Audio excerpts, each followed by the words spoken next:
A SMV é uma iniciativa da Clint e nós queremos fazer a sua empresa vender mais. Para alcançar esse objetivo, criamos a SMV, uma semana com muito conteúdo que vai ajudar a crescer o seu negócio no digital. Prepare a sua mente para receber muitos insights e aproveite o vídeo.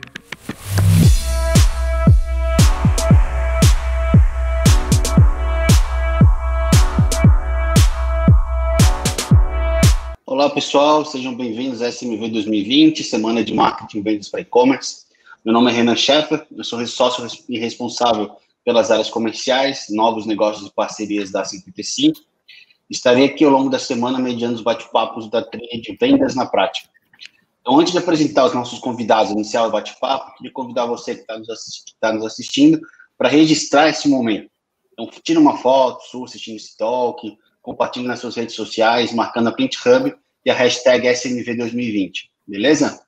Então, para falar sobre desafios do e-commerce, o aumento da competitividade no varejo, a gente está aqui com a Edilane Godoy, Head Digital da Ikesaki, e o Ronald Nossig, sócio fundador da Oasis Lab. Então, ladies first, Edilane, conta pra gente quem que é a Edilane, o que é a Ikesaki. Conta um pouquinho pra gente da tua história. Bacana. Bom, é um super prazer aí de estar com vocês aqui hoje. Eu sou Edilane Godoy, né? Sou Head de Digital da Ikesaki. Nessa área digital e-commerce, eu atuo há mais de 20 anos. Então, eu brinco que eu não discuto política, mas e-commerce eu compro a briga, sou apaixonada de verdade. E toda a parte... E faço algumas iniciativas, né? Tem um projeto que se chama Liga Digital, que dou aula para jovens de comunidade carente. Então, esse é um pouco da Edilane. A Ikesaki Cosmético é composta por 8 lojas aqui na Grande São Paulo. A gente tem um e-commerce forte, eu estou atuando nesse e-commerce há 4 anos, né? E o nosso desafio aí é praticamente o tema do nosso papo de hoje. Bacana. Ronald, conta pra gente um pouquinho a tua história, o que é o Oasis Lab, para a galera conhecer. Primeiro, obrigado a todos, em especial a vocês pelo convite. Eu sou também um cara do varejo, sou fundador da SBVC, Sociedade Brasileira de Varejo e Consumo, que completou agora 6 anos, sócio de algumas empresas, BTR Varese, BTR Financial, e o Oasis Labs, que a gente criou em 2016, que é um hub de inovação e transformação digital focado para o varejo. Esse é o nosso desafio aí. Pô, que legal. Bom, pessoal, vamos começar nosso bate-papo. A gente tem aqui algumas perguntas, mas para direcionar o nosso bate-papo. Então, começando aqui uma contextualização. Bom, nos últimos anos a gente viu aí o varejo brasileiro sendo bem protagonista do crescimento da economia e da geração de empregos, né? O e-commerce cada vez mais tem ocupado um papel primordial, ainda mais nesse momento que a gente está vivendo hoje, de pandemia e de isolamento físico, né? Como é que vocês classificam o posicionamento do varejo online, principalmente nesse momento, uma perspectiva futura do varejo online? Tá, eu queria trazer até aqui um pouco de uma discussão que a gente vem escutando muito sobre o crescimento do e-commerce, que é indiscutível, mas ainda a gente tem uma base muito baixa, né? Então, quando a gente tem uma base baixa, qualquer crescimento é representativo, né? Isso não quer dizer que não é importante. Esse momento específico que a gente está vivendo, ele mostrou ainda mais a importância dos varejistas estarem inseridos no e-commerce. Mas eu queria contextualizar um pouco com alguns números, né?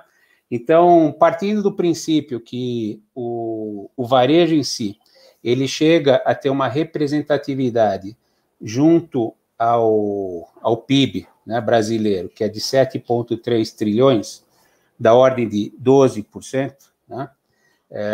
O varejo essencial hoje, em 2019, fechou com aproximadamente 580 bilhões de faturamento, né? O varejo ampliado em 1,9 trilhões, né? A gente chegou em 2019 com faturamento de e-commerce em 62 bilhões, ou seja, ainda é algo baixo, né? Conforme a gente fizer as contas, se a gente comparar com esse 9 trilhões, enfim. Se a gente só falar no essencial, que é mais legal, a gente está com 10,6% das compras sendo feitas no e-commerce, sendo que a média mundial já está em 14%, né? Em países como China, enfim, o Pacífico, já está atingindo 25%. Então, isso diz o quê? Que a gente tem muito ainda para crescer, né? Isso é um lado positivo do negócio. Por outro lado, a gente não pode esquecer o momento ruim que a economia mundial, e obviamente a do Brasil está inserida, por conta do Covid, a gente tem uma perda gigante e já tinha passado em abril de 50 bilhões a perda do varejo por conta da Covid, né? Então, esse ano, a gente vai ter vamos dizer assim, é um ano atípico. Depois lá a gente vai poder, numa próxima bate-papo aí, voltar com esses números, mas eu diria para vocês assim, o e-commerce é muito representativo, é muito importante para as empresas, em especial do varejo, sem dúvida, mas a gente tem ainda um caminho gigante, e eu acho que aí, no decorrer do nosso bate-papo, a gente vai poder colocar algumas questões relevantes nesse sentido. Perfeito. E, Ronald, eu fui dar uma olhada, né? 80 mil sites subiu no mês de abril, né? Então, 80 mil empresas que não tinham sites. Então, realmente, a gente tem muita coisa para fazer aí. Não tenha dúvida, né? Por um outro lado, só para a gente ter também, como eu falei, de base baixa, né? Em 2011, o e-commerce tinha um faturamento de 18 bilhões, mais ou menos, 19 bilhões, Então, em 8 anos, ele cresceu 230%. O crescimento foi de 230%. É um negócio bastante expressivo, tá certo? Então, é um pouco nesses números que você fala. Em 2019, a gente tinha no país 930 mil sites, né?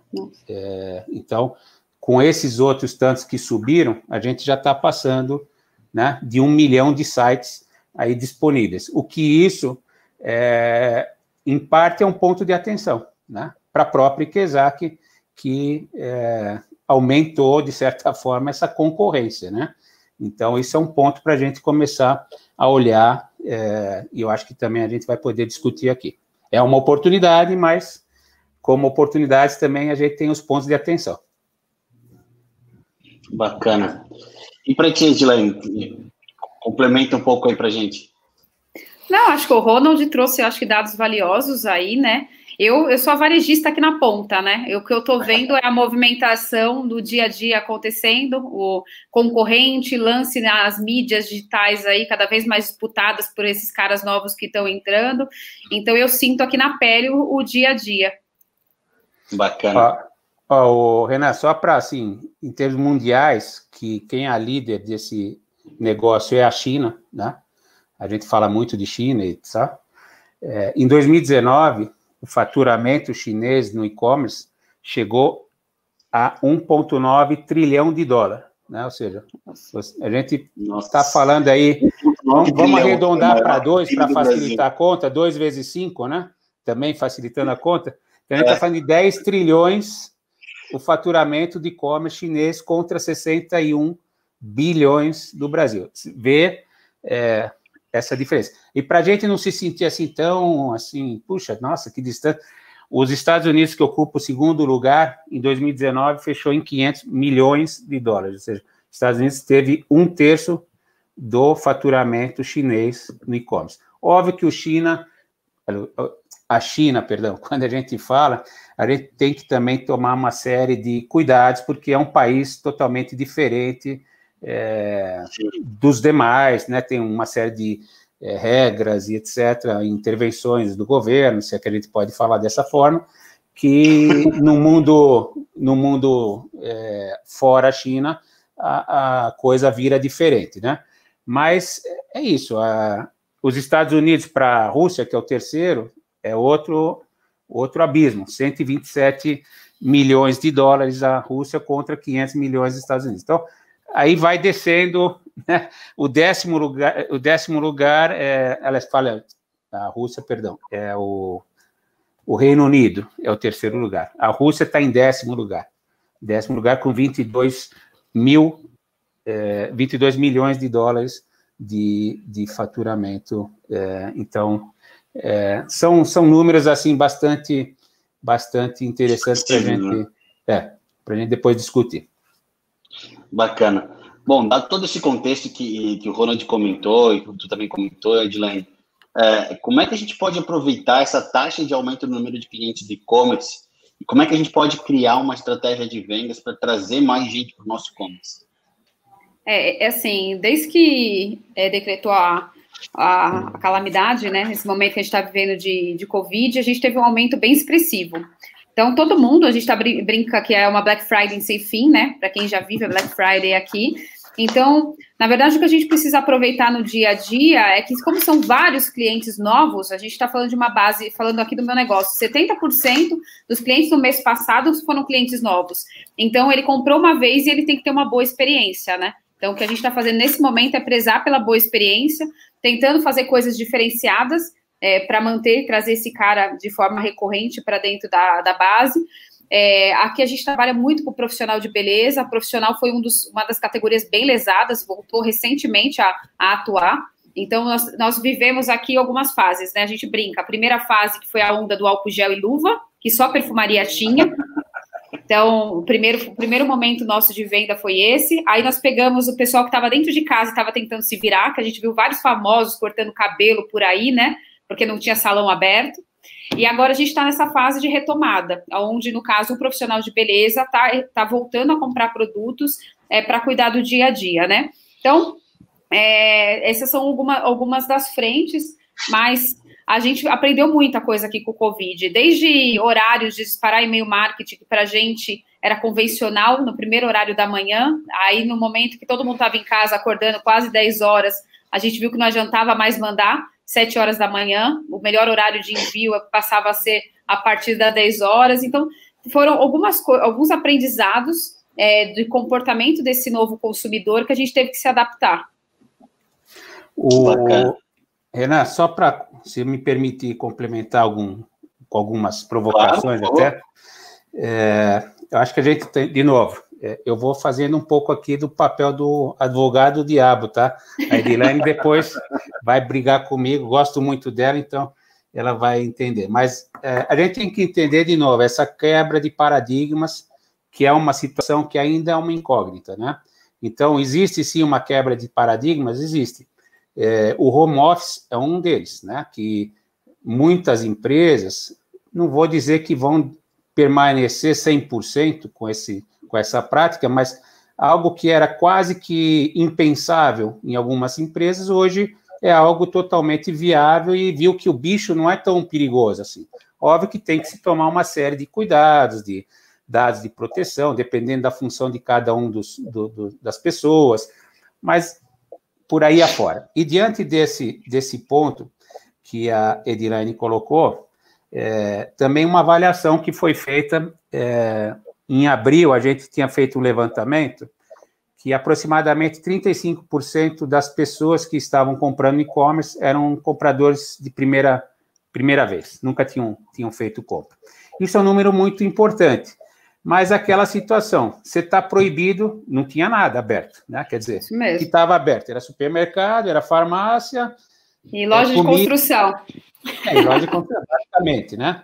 E mais do que o que estava aberto, o terror que foi implementado na cabeça das pessoas, parecia que um amigo meu um dia falou assim, parecia que a pessoa ia sair na rua e ia vir uma vespa gigante e pegar o cara, né? Que era um negócio assim, totalmente, né? As pessoas ficaram com medo total de sair de casa. E aí, aqui, o cara está trancado, eu vou pegar aqui no computador que eu preciso comprar determinadas coisas, né?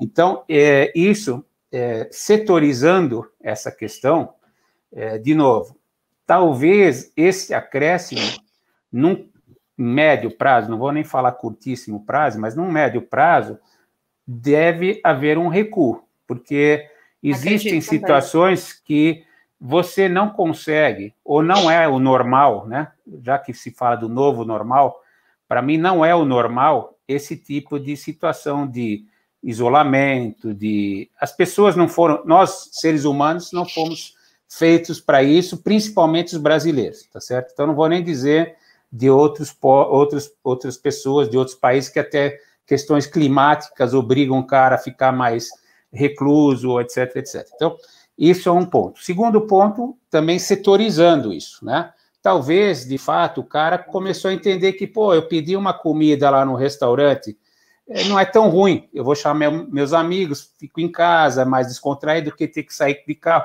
principalmente em cidades grandes, como a gente vive aqui em São Paulo, violência, sei lá, né? Então, essa coisa toda, o cara começa a entender. E outro ponto são alguns produtos que não são experiência. O lado da onde a Edilane trabalha, que é a beleza, né, em si, ela é total experiência, né? As pessoas curtem ir lá, ter um atendimento, ter alguém que vai indicar sei lá, uma maquiagem, algum batom, ou sei lá, que outra coisa, e nesse sentido. Por outro lado, aquelas compras que não são nada agradáveis, né? A gente brinca assim, supermercado não é um negócio que o pessoal tem prazer muitas vezes, de comprar, a não ser quando vai comprar um vinho, um queijo, alguma coisa assim, mas, sei lá, papel higiênico, ninguém sai de casa, porra, olha, comprei aquele papel higiênico, não, né? Ou a Cândida. Então, são compras que a gente chama de obrigação. Possivelmente isso tenha uma escalada, né? Concordo. Mas eu acho assim, de novo, é uma oportunidade. As empresas, e eu acho que aí é o desafio que, por exemplo, a Edilane e outros pares em outras empresas, né, independente do setor, tem de mostrar para esse cara do tipo, vem na minha loja, mas eu também resolvo um monte de coisas para você. Compra um pouco aqui no e-commerce, faz o click and collect que ela tem, ela, inclusive, com muita competência, implementou isso lá na Ikezaki e tal. Então, acho que são situações nessa linha aí que a gente vai cada vez mais ter. Mas não é provocação, não, Ronald, não é provocação, não. Na verdade, até é importante, até brinco, né? Eu estou construindo. Aí fui buscar um negócio na pontinha ali da 25 de março. Na primeira semana do Covid, logo quando abriu, né? Quando alguns estabelecimentos começou a abrir, aí eu passava lá, assim, era um deserto. E eu ia lá, pegava o que eu precisava e ia embora. Agora, quando você volta para essas regiões, o novo normal é o normal de antes. Elas continuam lotadas. Então, esses caras, de verdade, eles tiveram a experiência digital, como você comentou, comprar online nas suas cidades, que aqui no centro, na sua grande maioria, são pessoas que vêm de fora. Só que essa vivência, esse mundo físico, ele é complementar, né? Não existe uma coisa sem a outra. É isso aí. Eu concordo. Bom, vamos para a próxima pergunta aí. Como que a gente ganha a confiança dos clientes para garantir mais vendas, principalmente nesse meio online, que a gente tem um pouco menos dessa questão do relacionamento ali do tete-a-tete e tal? Como é que vocês enxergam que a gente pode ganhar a confiança dos clientes e como é que a gente pode garantir mais vendas? Perfeito. A confiança é de verdade, se for o tete-a-tete, é você, de fato, ter uma estrutura que permita conversar com esse cliente, né? Então, uma central de atendimento bem estabelecida, se o cara tiver alguma dúvida, a gente vivenciou isso. Como a gente está falando de 70% de uma base totalmente nova, o cara chegava no carrinho de compras do nosso site e tinha dúvida se realmente a loja existia, muitas pessoas de fora, então quem é Ikezaki? E a gente sempre teve essa relação humana de interação, né, de estar em contato com o cliente. Então, é uma das principais coisas. Tem muita tecnologia incrível, que você fala recomendação, enfim, que são existentes no mercado, mas, de fato, o que traz essa confiança é ter pessoas, né, de relacionamento para interagir com esse consumidor. Então, aqui, de novo, na minha visão, existem os pontos de atenção, né? Então, o primeiro deles não é o caso da Ikezaki, que ela é muito bem estruturada, mas aí eu estou falando desses novos entrantes, né? Eles têm que tomar um cuidado gigante para, quando fizer o negócio, ter o amparo de empresas corretas que vão evitar as possíveis fraudes, porque também, da mesma maneira, houve um aumento muito grande em fraudes, né?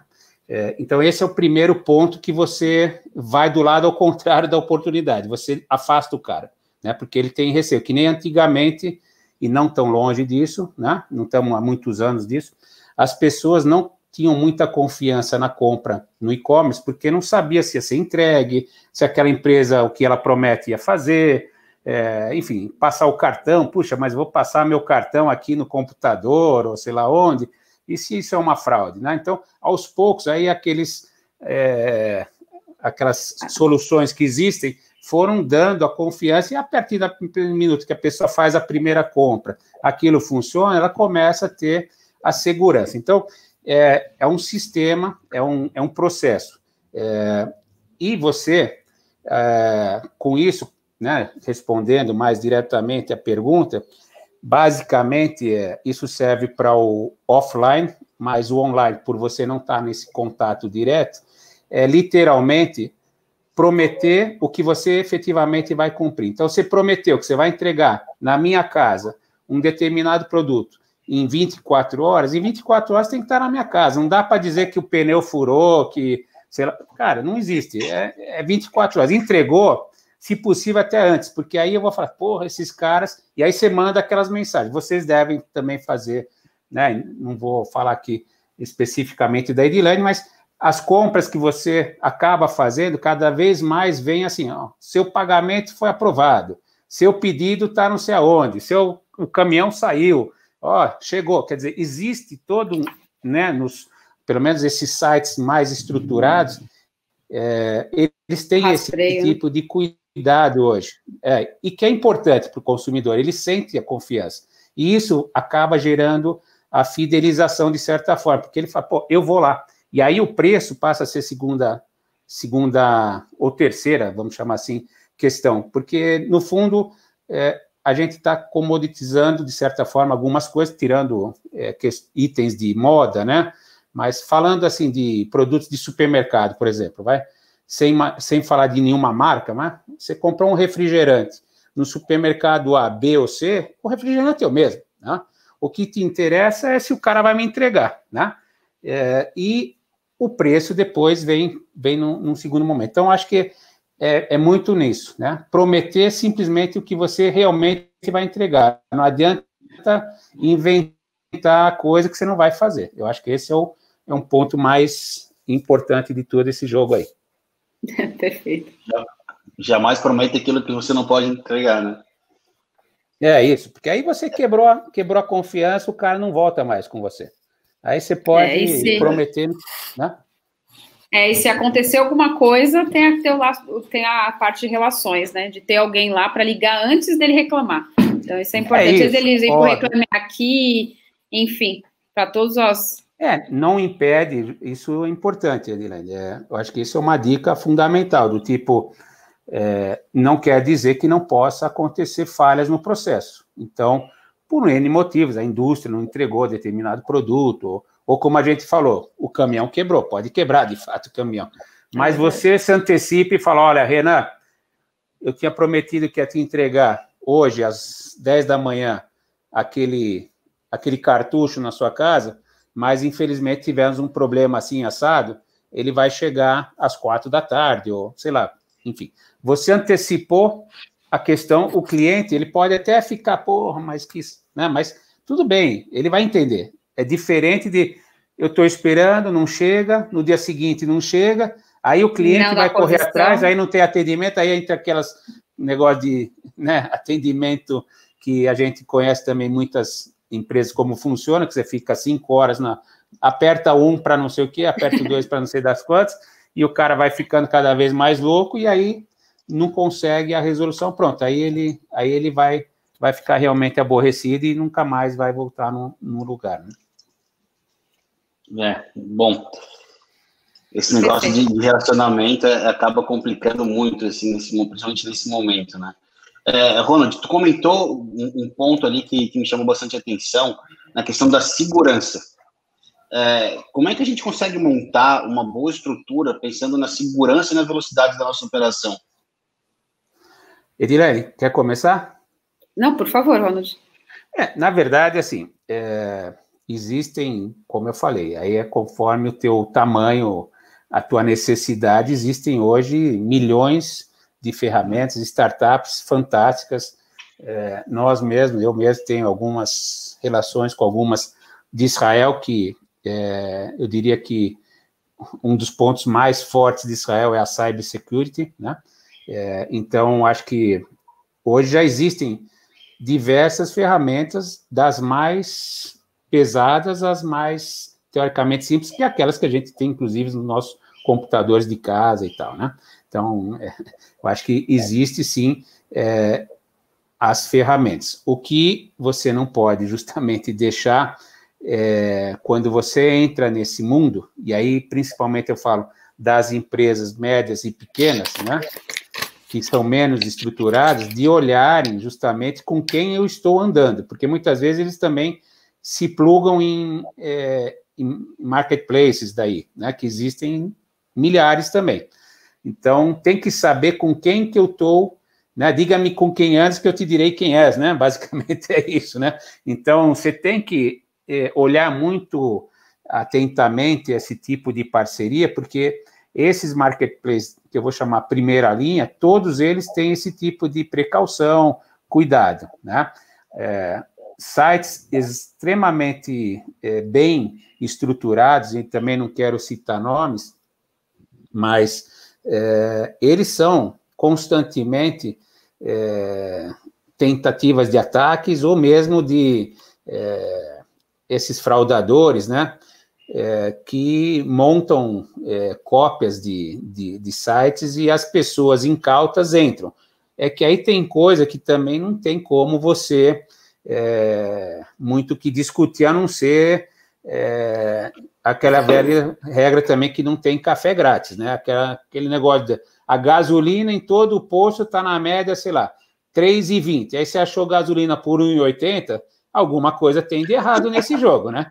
Se abastecer lá, não adianta depois ir no Procon e falar, pô, eu comprei a gasolina, acabou o meu motor.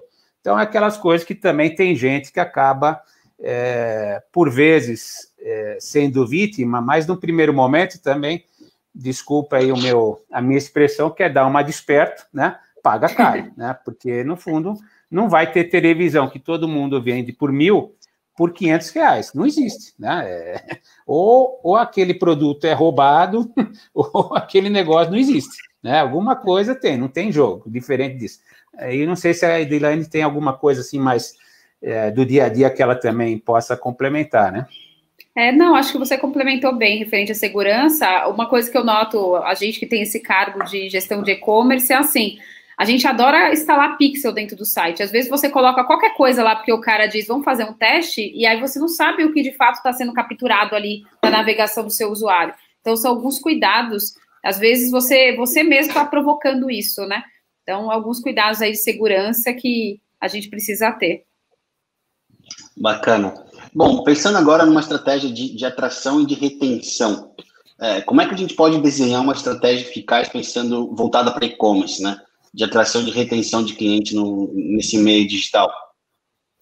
A atração, assim, tem muita coisa que é possível ser feita, mas eu noto também que as empresas, as agências, enfim, às vezes vem a mesma batidinha, né? Vai lá, é uma empresa digital, vamos fazer campanha no Google, vamos gerenciar suas redes sociais. Praticamente, se você pegar umas 5 agências, todas elas vêm praticamente com o mesmo plano. A atração ela tem que se tornar coisa diferenciada. O Case Magazine Luiza, que eu acho que é o que está na boca de todo mundo aí, é que todos os dias eles contam grandes histórias. Se a bonequinha está tendo um evento específico, a Luiza, né, ela tá. Então, assim, a força de uma assessoria de imprensa, de gerar conteúdo, traz a marca deles de forma muito forte. Então, coisas que a gente não nota hoje no dia a dia da presença de algumas marcas, né? Sem dúvida, a atração é Google, sim, é Facebook, sim, mas é começar a contar a história, fortalecer as mídias, ver coisas diferenciadas, trabalhar com influenciadores digitais, mas não simplesmente de ir lá e falar assim, eu vou lá e vou pagar um post para esse influenciador digital. Não, é envolver esse influenciador dentro da sua estratégia, da sua campanha, né? E no caso das agências, vivenciar o dia a dia desse cliente, principalmente agora, que a gente precisa estar todo mundo se reinventando. Eu acho que uma das principais profissões a se reinventar é o publicitário, essas mídias que a gente vem vem fazendo. Então, eu acho que isso a gente fala de atração. E retenção na hora que o cara tá para dentro, você conquistou esse cliente, é como você cria um plano sólido de relacionamento, seja criando cartões de fidelidade, de benefícios que são tangíveis mesmo, não aquele negócio que vai ter que acumular milhões de pontos para o cara pegar alguma coisa lá que nunca consegue, é entregar coisa verdadeira, de fato, que aqueles planinhos as pessoas já não caem mais, né? Então, acho que esse é um dos caminhos aí, quando a gente fala de retenção. Eu vejo um pouco também isso aí, Edilene, e queria acrescentar duas questões, né? Primeiro, eu não quero também citar o nome de empresas, mas a primeira coisa nesse ambiente é literalmente a cultura da empresa, né? Então, o grande desafio é que a empresa não está com a cultura, seja ela digital, né? E aí, obviamente, como e-commerce é o digital, né? Você acaba gerando atritos entre as próprias áreas da empresa. É como para o cliente, e o cliente não quer isso, o cara lá na ponta, na loja, fala, não, mas lá no site é como se fosse outra empresa. Isso é uma coisa que lá no passado, e volto a falar, o passado não é quando eu nasci, é 2, 4 anos atrás, tá certo? É um passado rápido essa coisa, né? Então, isso é o primeiro desafio que as empresas têm que entender. Na hora que eu falei com o cliente, é a minha empresa, é o meu nome, né? Não importa o que eu estou vendendo, se na loja física aquele cotonete custa 100, no meu e-commerce está 90, o cara quer 90 lá na loja na ponta, não quer saber se tem aluguel, se tem isso, tem aquilo. Esse é o ponto, né? Essa é a primeira questão. Então, é uma questão cultural da empresa que ela tem que ter toda uma política de negócios, e aí envolve toda a parte de compras, enfim, é uma coisa mais complexa, mas justamente tem que mexer com a empresa e entender que o e-commerce é só mais um canal de venda, ponto. Da mesma forma que o e-commerce ele tem desafios de custos e etc., ela também reduz alguns outros, mas é basicamente o seguinte, o e-commerce, ele amplia o que a gente chamou ali há um tempo atrás de prateleira infinita, né? Ele pode transformar a minha loja numa prateleira infinita. Vide a Amazon, né? Que todo mundo... Então, eu vou me permitir a falar de um case, né? Não quero ficar falando nome de varejistas, mas a Amazon hoje entre aspas, o maior varejista, não tem uma loja, não tem, entre aspas, né? Não tem uma loja, né? Comprou aí o Whole Foods e tal, então já deixou de ser isso, mas, enfim. Só que ele tem milhões de SKUs, né? E o cara encontra tudo, teoricamente, que ele quer lá dentro. Então, a cultura é a primeira coisa. A segunda, que é a questão da fidelização, ele é muito também a ver com a loja física e online. Na minha visão, de novo, não muda muito, né? Muda como eu me comunico. Uma coisa é eu me comunicar com o meu cliente frente a frente, que eu vou dar uma atenção, servir um café, sei lá o que eu vou fazer, brincar com a filha, com o filho do cara, e o cara, né? Então, dou um atendimento bacana, e o cara, porra, vou naquela loja que aquele vendedor é 10, e aí vai, né? No e-commerce, a mesma situação, só que você não consegue ter esse tipo de interação, porém, engajar, né? Na hora que você engajou o cara, ele fala, pô, eu faço parte dessa brincadeira. Então, existem cases, um deles a Edilene comentou, que são muito interessantes, não sei se é tão fácil você seguir, até pelo tamanho que a própria empresa tomou, né? Mas lembrar que, alguns anos atrás, iniciou o projeto do Luiza Lab, né? Então, e aí o projeto Luiza Lab está no que eu falei, é a cultura, né? Então, o Frederico Trajano foi, talvez, um visionário, não sei se é esse o nome certo que a gente pode dar a ele, mas ele enxergou todo esse potencial que o e-commerce traria para a mudança de categoria da empresa. Hoje a empresa está voando, né, por conta de toda essa mudança de cultura que ele provocou, e ele foi, de fato, o grande sponsor desse processo, né? Então, acho que é por aí, o buraco é muito mais fundo, como, na realidade, a Edilene também citou a questão de apoiadores como agências, né? Então, as próprias agências, elas precisam também mudar esse mindset aí de como que eu vou ajudar o meu cliente, e não chegar com, né, produto entre as de prateleira e falar, vamos lá, compra aqui, faz ali. Eu acho que é um desafio bem grande.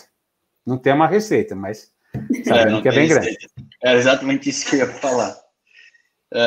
Bom, pessoal, chegando aí mais para o final da nossa conversa, bom, tem mais uma pergunta. Pensando principalmente nessa questão da decisão de compra e tal, muitas vezes a gente vê que as empresas, que os clientes, eles acabam, muitas vezes, abandonando aquele carrinho de compras por algum motivo. Então, como é que vocês sugerem, principalmente para quem está nos assistindo, tem lá, está começando seu e-commerce, está precisando dar um upgrade ali nas vendas, como é que a gente pode reduzir o abandono do carrinho de compras? Tá, perfeito. Opa! Abandono de compras, o carrinho, ele tem algumas frentes, né? Ou meios de pagamento, que você não tem todos os meios quando o cara chega lá, mas praticamente 99%, e a gente tem ferramentas que a gente mede aqui gratuitas, até importante. O próprio Google Analytics é uma ferramenta que pode ser instalada para você ter uma mensuração disso, mas a gente entra em contato hoje com os nossos clientes. Na sua grande maioria é valor de frete, então a gente precisa ver que de fato se a gente está competitivo, olhar a concorrência, as pessoas pagam estacionamento para ir no shopping, mas infelizmente frete é uma coisa que foi construída assim no digital desde o início e as pessoas buscam, então é um cuidado que a gente tem que ter, e às vezes também dá uma olhada no mix, né, que o cara vai lá, busca 10 itens, 3 você não tem, quando chega no checkout ele fala, puxa, não completou totalmente minha compra, ele não vai gastar frete com a gente e com outro varejista. Então são essas principais frentes de abandono aí quando tem o e-commerce. Eu fiz um trabalho, foi até, a Juliana Flores faz isso muito bem, vocês podem até fazer um teste, se você abandonar, fazer uma compra neles e abandonar, se você está logado, a moça liga e pergunta o porquê você desistiu daquela compra, e aí na sequência eles já geram algum tipo de ativação para você comprar nesse momento, e poucos varejistas fazem isso.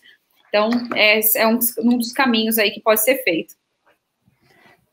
Eu só, de novo, a Edirane tem muito mais propriedade, porque ela está no dia a dia da operação, né? Eu estou aqui no gabinete só olhando, né, o que está rolando, mas eu concordo e acho que um dos pontos mais de atenção, eu deixaria o frete para a terceira posição.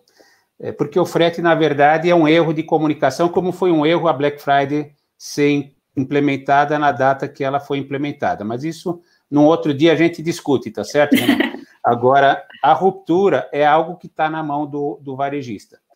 E já aconteceu, inclusive, comigo. Deu ir lá, aí você vai em todo aquele processo. Qual que você quer? O produto, escolhe, cor, não sei o quê, blá, blá, blá. Voltagem, o tamanho, não sei o quê. Chega na hora do produto indisponível. Pô, então aí você... Tchau, vai para outro, tá certo? E nunca mais... Pode o cara me dar o cupom que for, que talvez, ok, numa outra necessidade, etc., talvez eu volte. Mas o abandono, que você tem condições, de fato, de evitar que ele aconteça, é na sua programação de estoque, que a gente pode chamar que isso, seja no online, seja no físico, também num levantamento, se a gente fosse considerar o tamanho dele, ele seria o segundo maior varejista do país, é a ruptura, né? Para você ver a quantidade de faturamento perdido, são bilhões, nesse caso, que deixam de ser vendidos por conta de o camarada procurar um determinado produto e não existir, seja na prateleira física ou nessa prateleira virtual. Então, obviamente, por conta dessa ruptura, como a Edirane falou, eu tinha lá, sei lá, 3 itens, um deles furou, a não ser que é uma coisa urgente, eu vou comprar, do contrário, eu abandono tudo. E aí deixou de vender o que a gente gostaria. Então, resumindo, eu acho que é totalmente possível e adequar processos, né? De novo, olhar processos, coisas relativamente básicas e que a gente vai olhando coisas muito mais lá na frente de maquiagem, né? fazendo trocadilho aí com a Ikezaki, a gente vai maquiando o nosso site, deixando bonito, e faz isso, faz aquilo. Uma lição de casa primordial que é ver que aquilo que eu estou oferecendo tem no estoque para vender? Não tem. Então, pô, cara, para o carro. Avisa logo na saída, ó, esse daqui não tem. Vai chegar daqui a 5 dias. Posso te entregar na sua casa daqui a 5 dias? A velha história de comunica o cliente antes, que aí ele já sabe, pô, eu vou demorar 5 dias. Ok, né? Que nem você vai numa livraria, por exemplo, hoje cada vez mais, né? Física, ela fala, olha, esse livro eu não tenho, quando é escolar principalmente, né, que não existe estoque, olha, eu posso, vai chegar em 5 dias, o senhor quer retirar aqui na loja ou eu mando na sua casa? Você faz o pedido, paga, vai embora feliz da vida, não levou o livro na mão, mas está feliz do mesmo jeito, diferente de você fazer toda a lista, ele volta, sabe que aqueles 5 livros dos 10 que o senhor pediu, não tem, eu trouxe os outros 5, então pega os 5 e guarda de novo, que eu não vou comprar nenhum, né, então, mais ou menos é isso. Legal. Pessoal, vamos chegando ao fim aqui do nosso bate-papo.